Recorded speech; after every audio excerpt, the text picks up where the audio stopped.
Anthony, can I ask you first, how are you using technology, and what sort of a difference has it made to the business? First of all, can everyone can hear me, because I'm not an IT person and I'm not even used to using these. So I suppose to start with, I reckon of all the farmers in this room, everybody, most of them would be at least where we are as a business or ahead. So I think the important thing is to think about the other 95 or 90% of farmers around Australia and around the world who aren't there. But if I'll go back to when we first started growing lettuce back about 25 years ago, and we had 5 customers, and Woolworths was one of the first. They asked us to grow about 20 cartons a week or whatever it was, and another guy 5 and 10, and so we probably had about 100 cartons a week that we had to produce.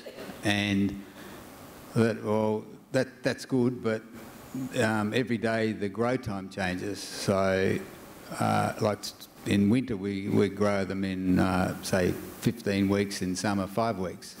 So how do we do that? So what I actually did was, with a guy that was helping me, an agronomist, we got a great big piece of paper. It was about 1 metre by 1 metre, and we drew the farm out into plots and weeks. And it took me a month to work out how many plants I'd need to plant this week, so it'd be ready for 50 cartons in whatever it was, 15 weeks' time or 10 weeks' time. And I was very proud of that. And then ended up taking that product into Woolies, and they said, that's really good, got good quality, you got the right amount. And then about 2 weeks later said, look, the product's so good, we want to increase the order. And I just said, you can't. And he said, why not? And I said, took me a month to work out how to get 20 cartons to you. So, and this is actually the truth. It sounds a bit funny, but that's actually what happened. And so with the agronomist, I said, you know, look, we've got to do it all again. It's going to take me another month. And so I sat down with another bit of paper, 1 metre by 1 metre, and this time it took me about a week. But by the time I'd done that, he'd increased the order again. So he didn't know how to fix it, I didn't know how to fix it, and we said, look, let's go around Hobart and see if we can find someone who can actually turn the computer on, because I'm not sure whether we actually had one then. So when was this? 25 years ago, right. Back in '89, I think, yep. If that's 25 years. And and we did. We went round and we couldn't find anyone in Tasmania, and we went right into we talked to the government, we talked to everybody, and they couldn't do it. First of all, they said, yeah, of course we can do it, this is easy, we're right into computers. But when they actually came round to do it, they couldn't do it, to do a supply-demand model. So I said to John Maynard, who's the guy who was working with, and I said, look, why don't we just, you know how to use Excel and I don't even know how to turn it on, why don't you turn this bit of paper into, put it on Excel, so then I can tell you the order's gone up. And then, so that was our first little bite into, I suppose, technology, and what an incredible revolution that was, when I could ring him up and he could do it in 1 hour on a computer, when it took me a month on a bit of paper. Yep. So, and the other things that we were doing obviously was, back in those days we did buy a first computer, and we had to put an accounting package on it, and there again, I bought the computer, and I think it was $6,000 in those days. That's back in, the late 80s.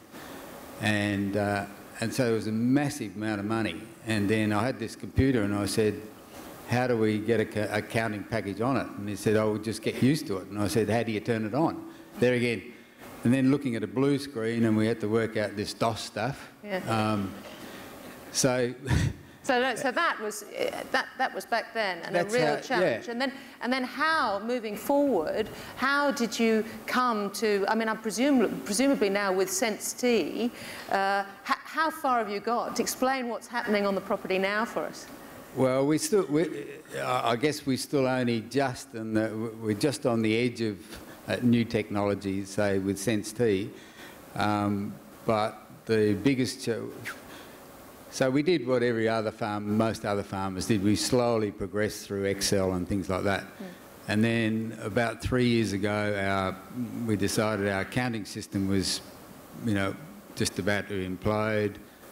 We had spreadsheets all over the place, all going wrong, and so we invested in an accounting and manufacturing system and we've been talking about doing that for about 10 years. But how do you do it when you're a farmer and you don't know anything about computers and technology and all that sort of thing? So I did make a smart move by finding someone that could actually do it. And that was a revolution in itself. We got our first IT, and that was only 3 years ago, our first full-time IT person in the business who knew how to set up accounting packages plus manufacturing. So in the last 3 years, we've done what I'd probably call, or I'd call up until probably today, new technology, but listening to what's actually happening around the world and with these two, that's old technology.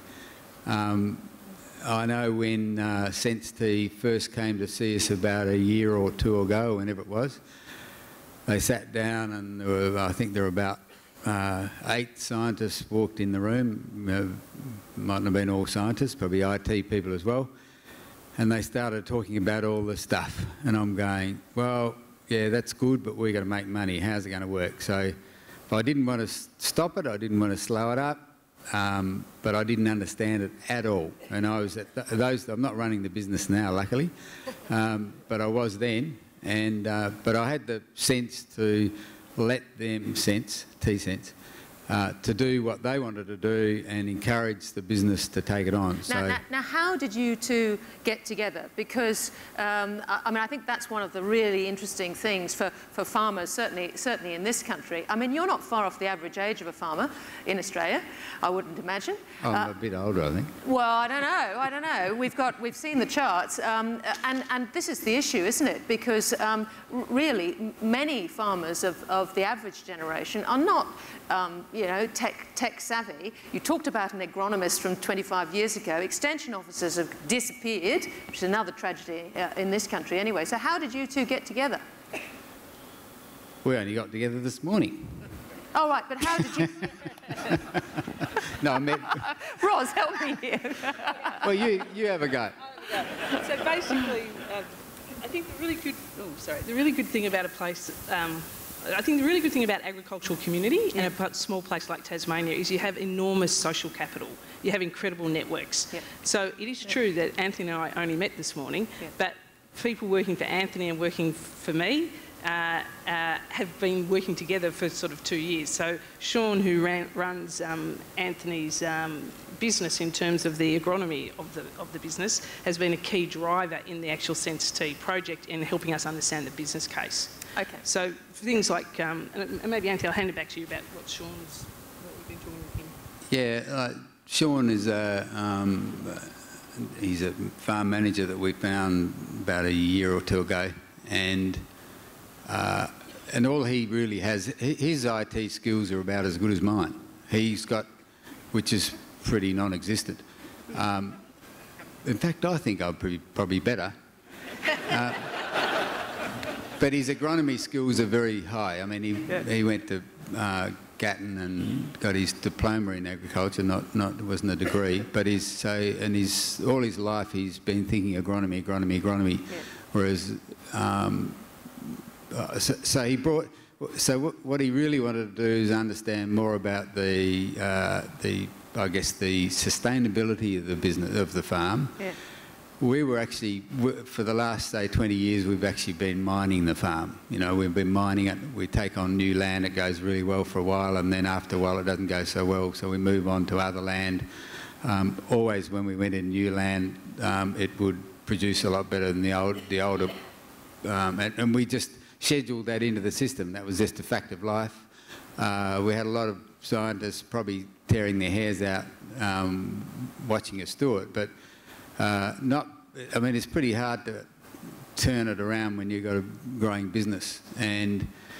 But Sean came in and he had a different mindset, and his mindset was, we've got to turn those poor soils into highly productive agricultural soils. And so he essentially took the problem to the tech heads, and they moulded it around. I mean, I think this is the sort of message that you were delivering. And if I can pull it out a bit more for a second, Ros, you've got your founding partners like Circa and people like that, but you've also got interest from, you know, some really big companies. I was thinking, you know, because I've got to read it now, but you know, Cisco, Intel, Bosch. I mean, these are broad tech companies. Why and how are they getting interested in this? Because this is really scaling up, isn't it? Look, one of the things we find really interesting about the Internet of Things, which is this, you know, everyone understands it's this $19 trillion opportunity, and all of the big players are seeing this as the next big wave. But where a lot of companies struggle in these larger companies is actually understanding how do you work with real people to actually deliver the technology that does things. And so in some ways our great value, and I'm looking actually at Oliver who's sitting over there from Bosch, maybe you should be answering this question, is that a lot of what we do is bring together the people, the farmers, the customers together with the capability to understand the problem and how technology can be used. And that's, I think, the really key part about it. But coming back to the discussion we're having about Anthony's property and business, really we're doing high density sensing. So that means that we can, in the trials we're doing, we can do thousands of sensing points. So what Sean wants to be able to do is actually measure the temperature of the soil and all the parameters, environmental parameters, at a very fine scale. Because there's a difference of 1.5 degrees on one field compared to another, given its aspect and where it is, can be the difference in a week in terms of growing time. Yep. Now, when you link that then to logistics and scheduling, you get a really huge potential uplift in terms of just managing labour and scheduling just by understanding microclimate temperature difference and nothing else. Mm. The other really strong example, I remember meeting Ali from Anthony's business, who manages the quality assurance, and Sean together. When we went and spoke to them about leaf wetness, they spend an hour every morning arguing about, is it dry enough to cut now? Because it affects the shelf life.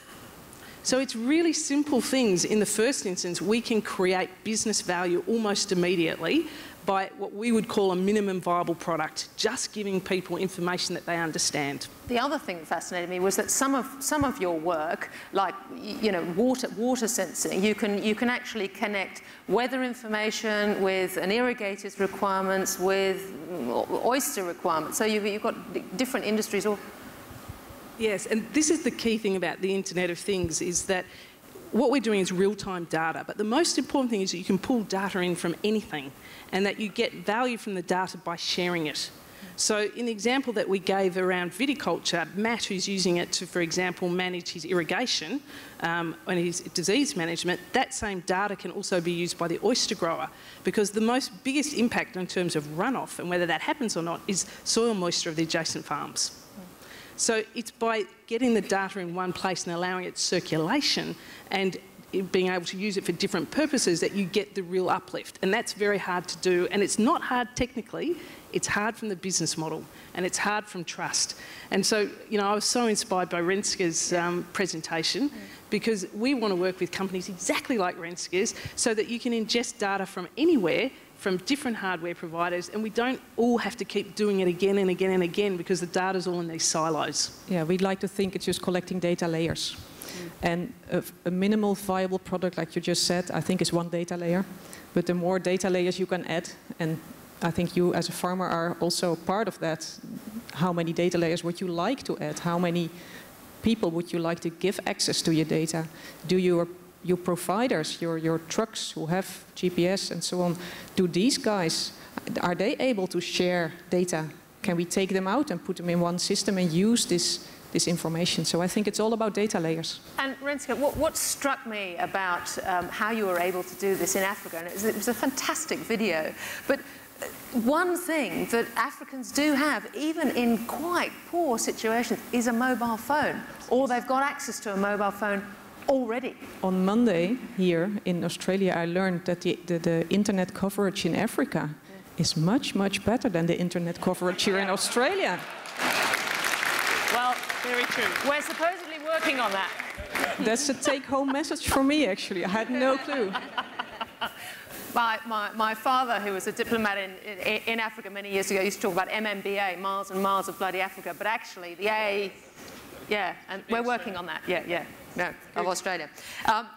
Renske, let me ask you a little bit more about this, because of course the other advantage that strikes me, I was in Kenya a couple of years ago, and there's a lot of NGO work happening there, but if you're doing things like putting in a dam pipe or a bit of infrastructure, that's very challenging, because it may or may not stay there. So that the beauty of where you're going is that these are actually small individual devices that you don't have to stick in the ground. No, people will buy a device, or a cooperative may buy a device. If they don't have the money for each individual farmer, they can do it with a cooperative, or just a guy on a motorbike who has a bright idea and some money. He just goes around if he likes. What about other companies, Renske, that are looking at your work? Because I'm just looking in terms of data collecting. I mean, you think of what ICM Australia was doing with rice in Rwanda, and other companies looking at going into those areas, and perhaps the data must be so valuable. Yeah, but anyone is welcome to come in and do the same thing, or use our data to do the same thing. It's all about adding value to you as a farmer. And it doesn't matter where the data come from, as long as they are available. And it's up to the farmer himself in our system whether he is opening up his data to someone else to be used. So you are in control of the data. That's for us very important. But we'd like to be open to anyone. Okay, which brings me back to that question of trust, because I'm sure, I mean, you mentioned it was alive and well, but if you do have these big high-tech companies that we were talking about earlier getting interested, where do you draw the line? Because presumably they'd love to get their hands on right down to the soil, personal data of farmers, and there is a concern about how that could be used potentially higher up the supply chain. Yes, I think there is, and I think this is actually the biggest probably disruption is actually not the technology, it's the business model. And trying to understand that, because if you look at traditional ways that business, you know, particularly large businesses, I've gone to a lot of Internet of Things conferences, is what people look at is how can I squeeze the data, hold it all close. I've invested in technology, I have to get my return on investment. Therefore, what I'm going to do is hold it close, squeeze the data, or maybe sell it to advertising. That's the way the traditional business model is done. It's not a criticism of that model, that's just the reality. But where the real disruption is starting to think about the business models in platform thinking and open systems. And how do you actually shift the business model to address that? And to do that in data, you have to deal with this issue about what we call shared data with trust. And how do you give people transparency, control and incentive to share their data? And I think that's the answer to it, but it's difficult to do. Yeah, Renske, can I ask you, following on from that, in Africa, for example, you can imagine lots of small farmers giving up their data. Now, does that make them incredibly vulnerable? Not necessarily, I would think. First of all, it's up to them, of course. But then secondly, it is as long as it will bring them change and as long as it will bring them the increased production, they will benefit from it. And they might, I think we are all losing a little bit of our identities on the internet and so on. So it's not much different, I would say, than when you're using Facebook, or as we probably all do in private. I can't recall the statistic that was used earlier, but a future where, I can't remember how many, 1 in 5 farmers leaving, you know, off the land or whatever it was. I can't help thinking that a lot of those farmers might be in the third world, in small farms, and is there any thinking into how their ownership can be protected, because of course it is so important to them in that sort of level of poverty that they do have direct access to land, isn't it? Yeah, but again, they can choose. It's not that we are enforcing anything on them. Any farmer using our device can choose what to do with the data. So, and the same holds for people in Africa. So. Let me bring Anthony back in again, because we touched on supply chains there. Another S, succession, and getting young people involved and excited by technology. I mean, that's something that you, I know, feel very passionately about. Yeah, I do really, because my son about 2 years or a year ago, he said, "Dad, you never change." And those who know the salad industry, it's pretty new and it's changed a hell of a lot, you know. So I was sort of half offended and thought, what's he talking about? And so we had a little bit of almost an argument over what change was. And he said, "Yeah, Dad, you've just got bigger tractors, you've got..." I said, "Yeah, but we've got GPS and now we've got this new guy putting Pronto in, we've got a better accounting system, we've got new factories and all that sort of stuff." And we just ended up that we just parted ways, and he went his way and I went my way. And but about a month later, I went back to him. I said, "Look, you got to explain to me what are you talking about? It's been niggling me for a whole month." And he said, "Dad, I've thought about it. You're in the industrial age, industrial revolution. That's where you've come from. And when you think about it, the tractors that we've got now are pretty much the same as a Fergie 28 with a few extra dials on it. And no, seriously, there's not a lot of difference. They look better." And he's not interested in tractors and doing that sort of stuff. So he's out there, he wants to save the world. He can see with a lot of the younger generation what we have done in the last, not just us, but our forebears as well, have done in the last 100 years. And it's just been, you know, I've just been listening to it all morning, so I don't think I'm talking through my hat. And this younger generation want a complete change. And so then he started talking about he probably won't come back onto the farm. He's in Canada.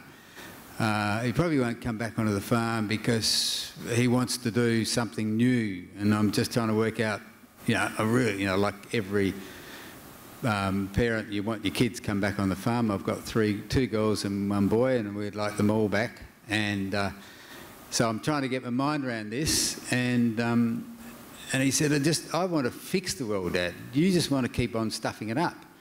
And so he wants to go back and do environmental economics and all that sort of stuff. And then he said, but I've got to come back to the farm to earn money so I can do it.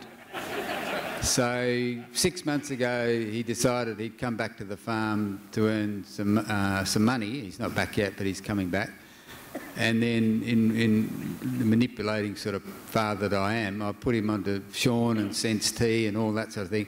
And now that's really hooked him in. And I think that's the important thing for people our age. I mean, we can't expect to understand what these guys are talking. We understand the concept. We can't understand how you're going to do it.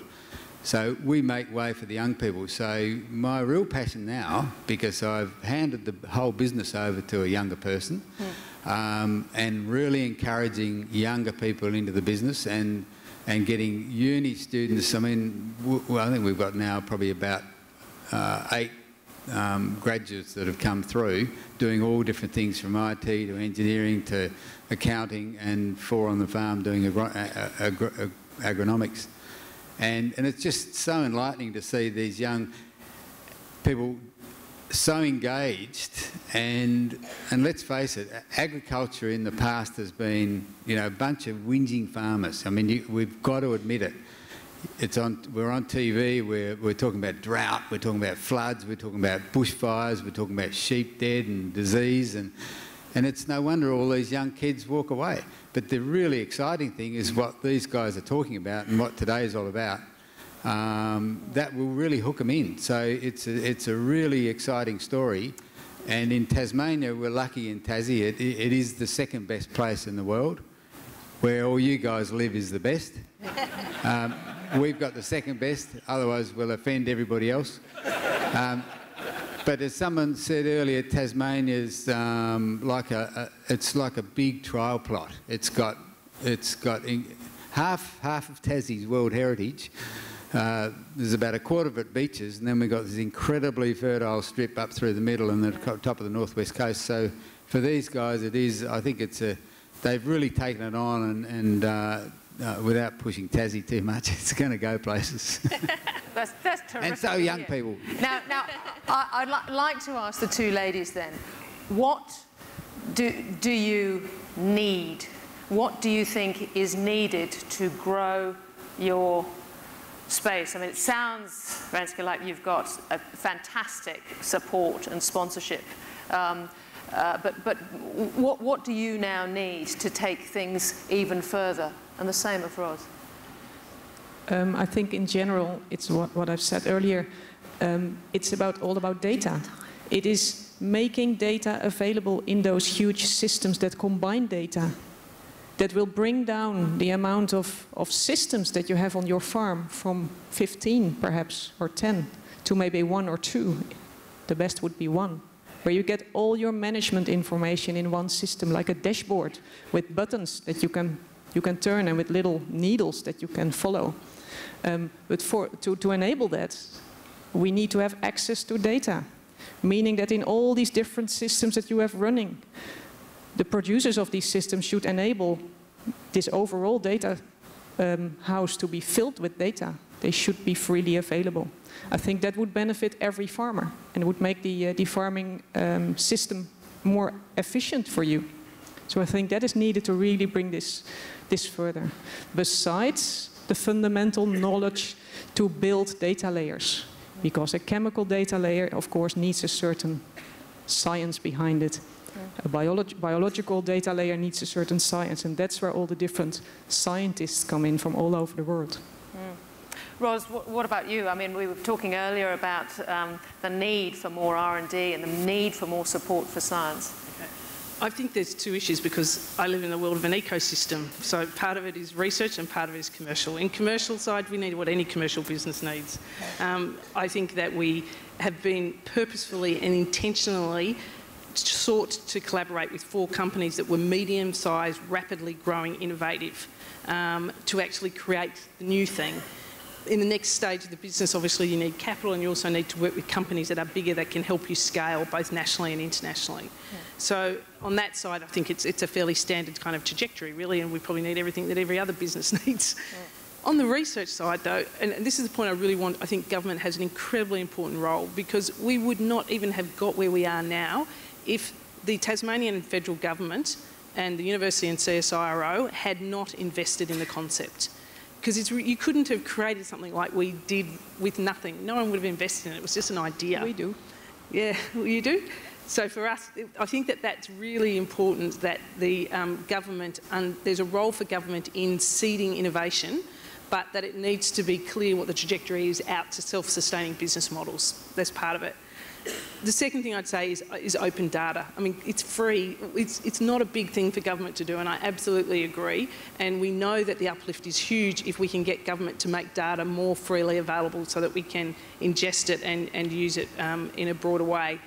And the final thing I think is that I would like to see Australia, in particular, I think we have a particular responsibility in terms of contribution globally. A lot of people don't know, but Australia has the fastest uptake rates of cloud and the Internet of Things in the world.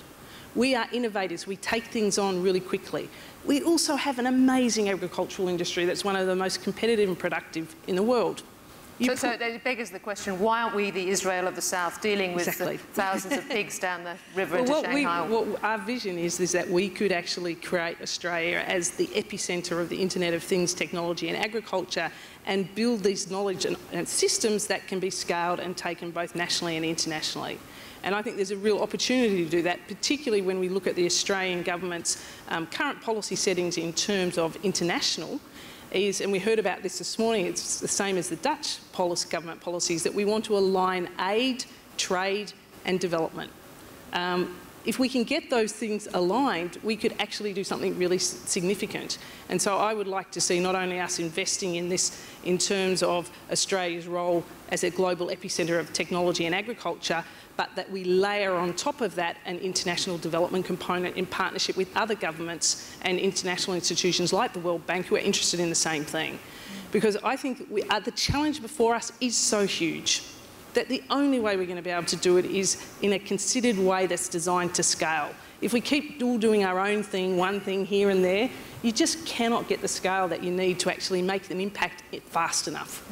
And so I think that there's a real opportunity by business working together with government, working together with the research sector in doing this in a more considered and strategic manner. What a great way to wrap up. Thank you very much, Ros, Anthony, Renske. Very interesting. Thank you.